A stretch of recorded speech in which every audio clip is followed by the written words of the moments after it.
ጂናይ ቤቴን ላይክ እና ሰብስክራይብ በማድረግ ቤተሰብ እንድትሆኑ ከወዲሁ እጋብዛችኋለሁ። ቤተሰቦቼ ዛሬ አንዲት የሆነች ነገር አጋጨችብኝና እቺን ነገር እስኪ ሪከርድ አድርጋት እና ወደ እናንተ ባመጣት እህቶቼ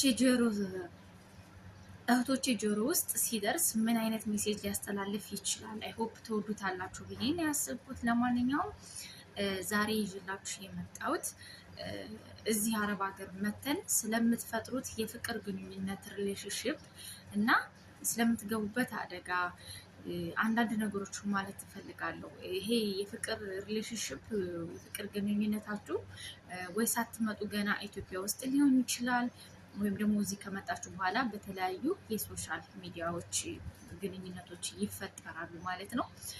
ለምን ይፈጠራል አይባልም። እንደኔም ተገናኙ፣ አውሩ፣ ያሉትን ነገሮች በግልጽ ተነጋገሩ፣ ዲስከስ አድርጉ። ፍቅር ትዳር የሚመከር ነገር ነው፣ ጥሩ ነገር ነው፣ ደስ ይላል። ይሄ ሰዋዊ ባህሪ ነው፣ ከአንድ ሰው የሚጠበቅ ነገር ነው። ነገር ግን ስለምንቀርበው ሰው ግንኙነት ስለነታችን ስለምንቀርበው ሰው ለይተን ማወቅ በደንብ ይኖርብናል ማለት ነው። አይኗ ቃለው ሰው መጻፍ ነው፣ ታውቆ አይጨረስም። ነገር ግን አንዳንድ ነገሮች በቀጥታም ይሁን በተዘዋዋሪ የምናያቸው ባህሪዎች አሉ እና ከዛ ደግሞ ብዙ ነገር መረዳት እንችላለን ማለት ነው። ለዚህ ደግሞ ራሳችሁን በተረጋጋ መልኩ ለራሳችሁ ጊዜ ስትሰጡ፣ ራሳችሁን ስታጠኑ፣ ራሳችሁን ስትመለከቱ ከምን አይነት ሰው ጋር እንዳላችሁ በቀላሉ ለማወቅ ያግዛችኋል ማለት ነው። እና እኔ ከምንም በላይ ለራሳችሁ ጊዜ ስጡ። እስኪ አብራችሁ ካላችሁ ሰው ጋር ምን አይነት የንግግር ልውውጥ እንደምታደርጉ፣ ምን አይነት ወሬዎች እንደምታወሩ፣ ስለ ወደፊታችሁ ምን አይነት አላማዎች እንደምታልሙ በደንብ ዲስከስ አድርጉ፣ ብቻችሁ ማለት ነው። ቁጭ ብላችሁ ጊዜ ስታገኙ የተለያዩ ሶሻል ሚዲያ ውስጥ እየገባችሁ እስክኖር እያደረጋችሁ የሰው ቪዲዮ ስታዩ ከምትውሉ እራሳችሁን ተመልከቱ፣ እራሳችሁ ላይ ስሩ።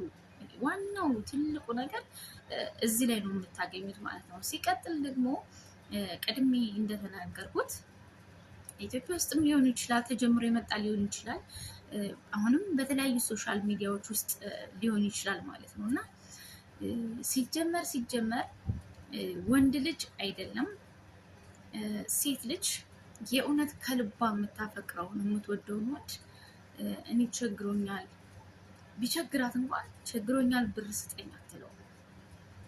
ከጓደኞቿ ከቤተሰቦቿ ትጠይቃለች እንጂ ስጠኝ አትለው። እንግዲህ ወንድ ልጅ ሲሆን ደግሞ አስቡት።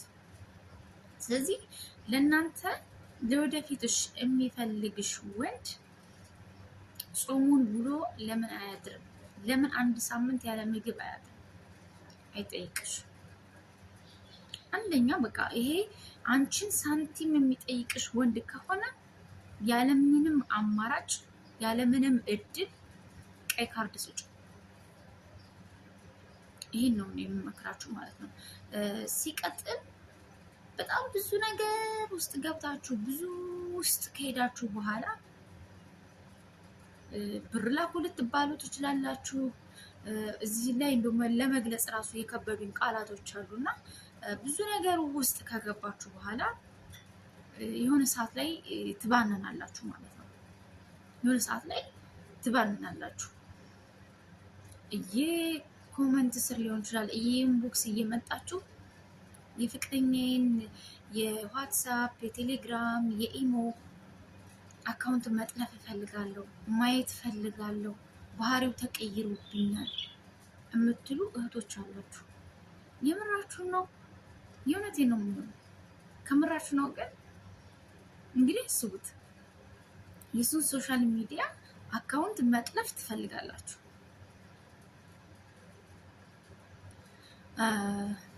መጀመሪያ ማሰብ ያለባችሁ መጀመሪያ ላይ ነበረ። እንደው ቢሆን እንኳን መጀመሪያ ላይ ገና የፍቅር ሪሌሽንሽፕ ውስጥ ስትገቡ መጀመሪያ ላይ ነው ለማወቅ መሞከር ያለባችሁ። አንደኛ አውቃችሁ ትገባላችሁ፣ ሁለተኛ እራሳችሁ ከብዙ ነገር ውስጥ ትድናላችሁ ማለት ነው። አሁን ግን አልቋል፣ ያለቀ ጉዳይ ነው። እሱም የሚፈልገውን ነገር አገኘ፣ አልቀጥልለታልሽ ወይ ደግሞ አንቺ ባነንሽበት ከአንቺ ጋር መቀጠል አልፈለገም ገጭጓ አለ። ምክንያቱም ለመሄድ ምክንያት ነው የሚፈልገው። ይህ ሰው ለምን እንደቀረበሽ ቅድሚያ በቃ ፕላን አድርጎ ካርታውን ዘርግቷል፣ ጨርሷል፣ አለቀ። በዛ ሰዓት ላይ አንቺ የሶሻል ሚዲያ ጠለፍሽ አልጠለፍሽ ነው የሚሰራልሽ ነገር የለም። ብትጠልፊውም መለየት ነው። አሁንም በጥርጣሬ ውስጥና በብዙ ቁጭት ውስጥ ነው ያለሽው። በስህተቶችሽ መለየት ነው። ስለዚህ ጸጥ ብላችሁ ተለዩዋቸው፣ ተዋቸው። ቀድሞውም የእናንተ ስህተት ነው፣ አሁንም የራሳችሁ ስህተት ነው። ስለዚህ ይልቅንስ የእሱን ሶሻል ሚዲያ ለመጥለፍ ከምታሳድጅ ጊዜሽን ከምታባክኝ እሱ ላይ የሰራሽውን ስህተት ሌላ ሰው ጋር ሄደሽ ላለመስራት መጠንቀቅ፣ ራሳችሁ ላይ መስራት፣ ራሳችሁን መገንባት፣ ራሳችሁን ህመማችሁን ማስታከም፣ ጠንካራ ቆራጥ አላማ ያላት ሴት መሆን፣ ራሳችሁን ጊዜ ሰጥታችሁ ራሳችሁ ላይ ሪላክስ ማድረግ። ይህን ነው የምመክራችሁ። የሰው አካውንት ልጠልፉ ከምትሳደዱ እና ከምታሳድዱ ራሳችሁን ሄዱ፣ ራሳችሁን አስተምሩ፣ ራሳችሁን ገንቡ፣ ራሳችሁን አንጹ። እኔ ይህን ነው የምመክራችሁ።